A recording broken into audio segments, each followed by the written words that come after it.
Hello बच्चों, मेरा नाम है मोहित और आपका स्वागत है हमारे यूट्यूब चैनल हिस्ट्री चैंपियन में। तो जैसा कि आप जानते हो, आपका जो पेपर होने वाला है इन्वायरमेंट इथिक्स का, किसका? इन्वायरमेंट इथिक्स का जो पेपर होगा, इससे संबंधित आपके सामने जितने भी महत्वपूर्ण प्रश्न है सारे के सारे मैं आपको करवाने वाला हूं। उसका जो अगला महत्वपूर्ण प्रश्न है, वायु प्रदूषण क्या होता है? वायु प्रदूषण क्या होता है, इसके प्रमुख कारण, प्रभाव और नियंत्रण के उपायों के बारे में बताइए। मतलब वायु प्रदूषण के बारे में बताओ कि वो क्या होता है, इसके प्रमुख कारण क्या होते हैं, दुष्प्रभाव क्या होते हैं और नियंत्रण के उपाय क्या होते हैं, उसके बारे में आपको विस्तार से बताना है। काफी ज्यादा मोस्ट इंपोर्टेंट पर्सन है भैया। चलिए इसके बारे में पढ़ेंगे। इससे आगे बढ़े इससे पहले मैं एक बात बता देना चाहता हूं। आप जो ये पीडीएफ पढ़ रहे हो ना, काफी बच्चों को सवाल आता है, सर ये पीडीएफ पढ़ा रहे हो कहां पर मिलेगी?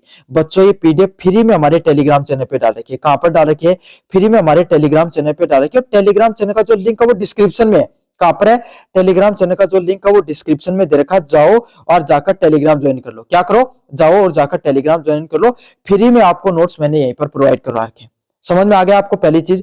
दूसरी चीज मैं आपको ये बताना चाहता हूं, अगर आप जो फ्लिपकार्ट मिंत्रा से प्रोडक्ट खरीदते हो ना ऑनलाइन, तो अगर आप यहाँ पर जो कोने में व्यू प्रोडक्ट वाला ऑप्शन आ रहा है, इस पे क्लिक करके अगर खरीदोगे तो सबसे ज्यादा आपको डिस्काउंट देखने को मिलेगा। और जाओ तो जाकर उस व्यू प्रोडक्ट पे जाकर कोई ना कोई प्रोडक्ट खरीद दो। सबसे ज्यादा डिस्काउंट आपको यहीं से देखने को मिलेगा। आपको कोई प्रोडक्ट खरीदना तो जरूर से खरीद लेना। चलिए शुरू करते हैं। वायु प्रदूषण। जब वायुमंडल में हानिकारक गैसें जैसे कार्बन मोनोऑक्साइड, सल्फर डाइऑक्साइड जैसे आपके सामने धूल और धुआं इस मात्रा में मिल जाते हैं तो वो जैविक प्राणियों के लिए हानिकारक हो जाते हैं। देखो, ये जो जितने भी प्रकार के जो ग्रीन हाउस गैसेज हैं, क्या जितने भी प्रकार के ग्रीन हाउस गैसेज हैं या कोई हानिकारक रासायनिक गैसें हैं, ये क्या होता है? उद्योग धंधे, जब कोई उद्योग लगाया जाता है तो उद्योग से आपके सामने अलग अलग प्रकार की क्या होती है? हानिकारक गैसेज निकलती हैं, जिसमें कार्बन मोनोऑक्साइड सीओ सबसे खतरनाक होती है मनुष्य के लिए। सल्फर डाइऑक्साइड, ये क्या एक प्रकार की जहरीली गैसें हैं। जहरीली गैसें क्या मतलब? जहरीली गैसें से मतलब ये है कि इनसे क्या होता है, मनुष्य होता है ना, उसका स्वास्थ्य है उसको ये नुकसान पहुंचाने का काम करते हैं। बहुत ज्यादा जहरीली गैसें अगर मनुष्य डायरेक्ट इनके संपर्क में आ जाए तो उसकी मृत्यु भी हो सकती है। उसके अलावा अलग अलग प्रकार का आपके सामने खनन चल रहा होता है। क्या चल रहा होता है? अलग अलग प्रकार का खनन चल रहा होता है आपके सामने, और अलग अलग प्रकार के जो उद्योग चल रहे होते हैं। इस खनन और उद्योग के कारण क्या होता है? आपके सामने बहुत सा आपके सामने जो धूल और धुआं है वो क्या हो जाता है? पर्यावरण में मिल जाता है। कहां पर मिल जाता है भाई? पर्यावरण में मिल जाता है। समझ में आ गया? तो ये धूल और धुआं वो कहां पर मिल जाता है? आपके सामने पर्यावरण में मिल जाता है, जिससे वे जीवित प्राणियों के लिए हानिकारक हो जाता है। और धीरे धीरे क्या हो जाता है? एक काला काला धुंध सी आपके सामने छा जाती है। क्या होती है? एक काली काली फोग की आपके सामने सिचुएशन बन जाती है, धुंध है वो छा जाती है। और इसी को किस नाम से जाना जाता है भाई? वायु प्रदूषण के नाम से जाना जाता है। किस नाम से जाना जाता है? इसी चीज को वायु प्रदूषण के नाम से जाना जाता है। तो यही है, वायुमंडल में कार्बन मोनोऑक्साइड, सल्फर डाइऑक्साइड जैसी धूल और धुआं से संबंधित जो चीजें होती हैं वो एक कुछ मात्रा में मिल जाती हैं। उसी को किस नाम से जानते हैं? वायु प्रदूषण के नाम से जाना जाता है। अब वायु प्रदूषण होता है, उसके प्रमुख कारण क्या होते हैं? क्या होते हैं? वाहनों और उद्योगों से निकलने वाला जहरीला धुआं। मतलब जितने भी प्रकार के जो वाहन होते हैं, जितने भी प्रकार के जो वाहन होते हैं और जितने उद्योग होते हैं, उससे आपके सामने जो CO2, carbon dioxide, CO carbon monoxide जैसी आपके सामने जो गैसेस निकलती हैं, इससे क्या होता है? आपके सामने वो जहरीला धुआं हमारे फेफड़ों में जाकर क्या हो जाता है? जमने लग जाता है। समझ में आ गया? तो ये जो धुआं है ये बहुत ही ज्यादा खतरनाक होता है। किससे निकलता है? वाहन और उद्योगों से निकलता है। अगले वाला, वनों की धुआं धुंध कटाई, वृक्षों की कमी। मतलब हम क्या कर रहे हैं? एक तरफ तो जो प्रदूषण है उसको फैलाने का काम कर रहे हैं, एक तरफ तो अपन प्रदूषण फैलाने का काम कर रहे हैं, दूसरी तरफ क्या कर रहे हैं? अपन पेड़ों को भी काट रहे हैं। दूसरी तरफ क्या कर रहे हैं? पेड़ों को भी काटने का काम कर रहे हैं। अब आप एक बात बताओ, पेड़ों को आप कटाई कर रहे हो तो पेड़ों से क्या होता है? आपके सामने जो CO2 होती है, कार्बन डाइऑक्साइड होती है, कार्बन डाइऑक्साइड क्या काम करती है? ये कार्बन डाइऑक्साइड आपके सामने, इसको जो पेड़ है वो सोखते हैं और सोखकर अपना खाना बनाते हैं और ऑक्सीजन हमें देते हैं।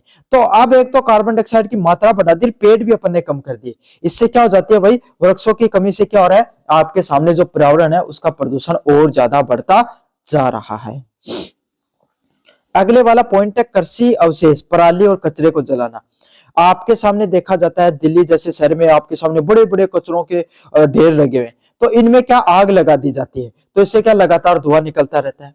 यह काफी बार जो कृषि अपशिष्ट होता है, कृषि अवशेष होता है, उसमें जो खास करके जो पराली होती है, इसको जलाने से भी क्या होता है भाई, आपके सामने जो कचरा है वो निकलता रहता है, आपके सामने धुआं है वो निकलता रहता है। और इस धुएं से क्या होता है, आपके सामने पर्यावरण प्रदूषण होता है। क्या होता है भाई, आपके सामने इस धुएं से पर्यावरण प्रदूषण देखने को मिलता है।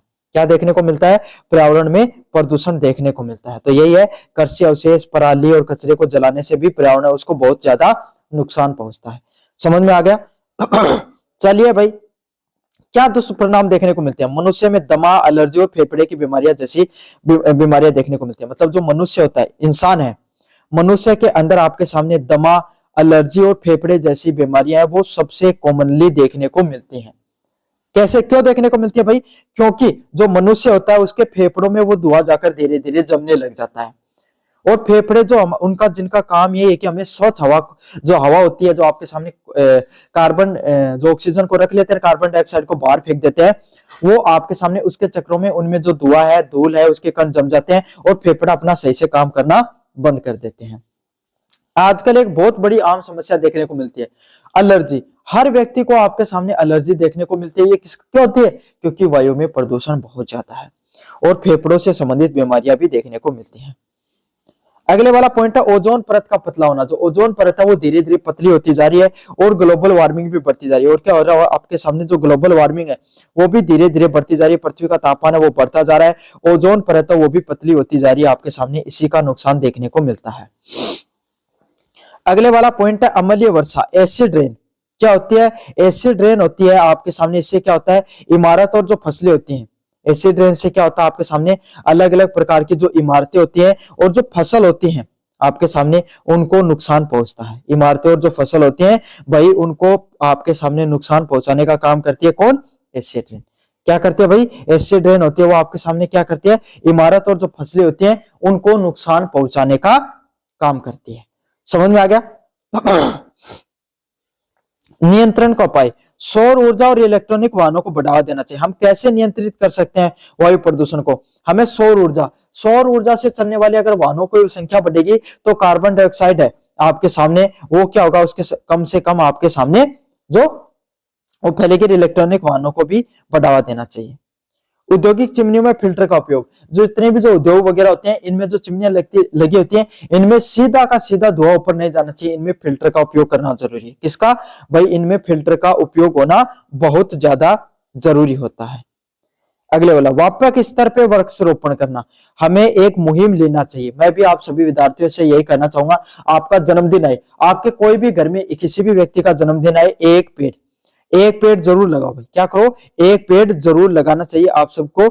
इसी तरीके से अगर सभी लोग आपके सामने अपने जन्मदिन पर एक एक पेड़ लगाएं तो इससे क्या होगा, व्यापक स्तर पे वृक्षारोपण होगा जिसका बहुत ज्यादा फायदा देखने को मिलेगा। तो वायु प्रदूषण क्या होता है, इसके प्रमुख कारण क्या होते हैं, दुष्प्रभाव क्या होता है, इसके बारे में विस्तार से जाना। कैसा लगा वीडियो जोर से बताना, चैनल को जोर से सब्सक्राइब कर देना। धन्यवाद।